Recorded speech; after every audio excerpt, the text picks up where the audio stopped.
ओम प्रणाम पुनर्बार आपण मान स्वागत ओडिया योग साधना यूट्यूब चैनल। आज आसंत जानिबा आ गोटे परिबा विषय तार पोषक तत्व कौन आमको विटामिन्स मिनरल्स आम शरीर को दे थाए से विषय आलोचना करबा। आज आसंत आलोचना करबा अमृतभंडा विषय। अमृतभंडा गोटे निरोगी खाद्य जहाँ कहती जहाँ किसी प्रोब्लेम है जो किसी भी शरीर जब पीड़ा अनुभव होती कौन असुस्थता अनुभव कर आमर डाक्तर माने आमको परामर्श दे था अमृतभंडा सीधा खाइबा माने देखो केते मूल्यवान केते ता भितर पोषक तत्व आ केते निरोगी जिनस सेटा एटा सब बेले आमे खाई परिबा आ सब समय सब ऋतु रे भी मध्य मिल जाए।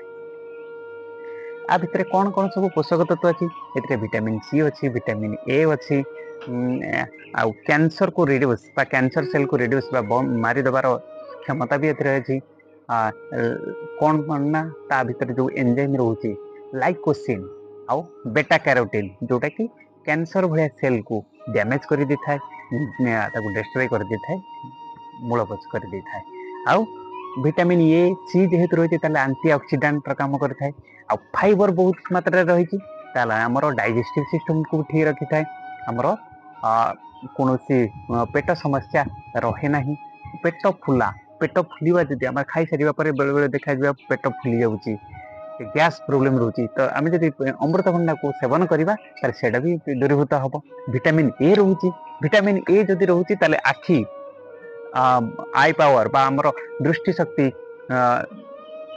बढ़िया लगे दृष्टि शक्ति कौन समस्या आसब ना ये बहुत उपकार अच्छी।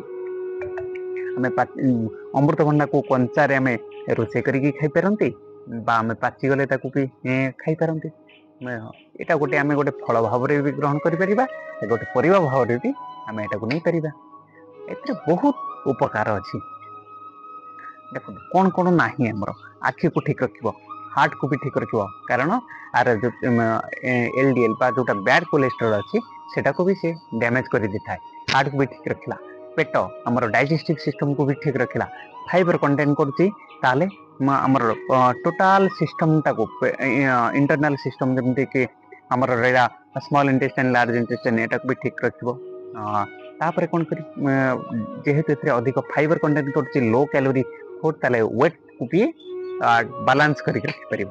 आउ अच्छी पापिन पापिन नामक एंजाइम जेहेतु रोचे से डाइजेस्टिव सिस्टम को भी ठीक रखे आम बॉडी टाक भी ठीक रखे। विटामिन सी रोचे एंटीऑक्सीडेंट एज काम कर। विटामिन ए रोचे आखिर भी ठीक रखिबो। लाइकोसिन आउ बेटा कैरोटीन रोचे आम कैंसर भाया रोग को भी ठीक रखिपर। आसतु ये परिबा बा आम ये फलटी अमृतभंडा को आम दैनंदिन जीवन रे खाद्य रे आमे ताको व्यवहार करिबा आमे सुस्थ रे रहबा। सर्वे भवन्तु सुखिनः सर्वे सन्तु निरामया सर्वे भद्राणि पश्यन्तु मा कश्चित् मोर ये चैनल को आपण माने जदि सब्सक्राइब करना ताले सब्सक्राइब करनियंतु लाइक कमेंट करिया पय मोटे भूलिबे नाही।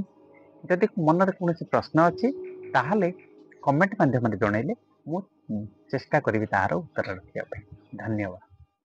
शांति शांति।